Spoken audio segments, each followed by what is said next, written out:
माझा जन्मसिद्ध हक्क आहे, तो मी मिळवणारच, अशा कडक शब्दात इंग्रजांवर टीका करणारे भारतीय लोकमान्य टिळक, आज त्यांची पुण्यतिथी. त्यांना माझे शतशत प्रणाम. लोकमान्य टिळकांचे पूर्ण नाव बाळ गंगाधर टिळक असे होते. त्यांचा जन्म 23 जुलै 1856 रोजी रत्नागिरी जिल्ह्यातील चिखली या गावी झाला. ते एक वकील, शिक्षक, पत्रकार आणि समाज सुधारक होते.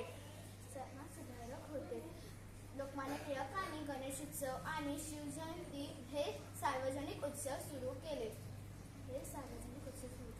भारतीय स्वातंत्र्य लढ्यामध्ये त्यांनी गती दिली होती.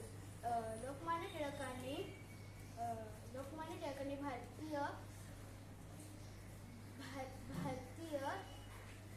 भारतीय स्वातंत्र्य लढ्यामध्ये योगदान मोलाचे होते. लोकमान्य टिळकांनी लोकांना ही पदवी दिली होती. त्यांचा मृत्यू 1 ऑगस्ट 1920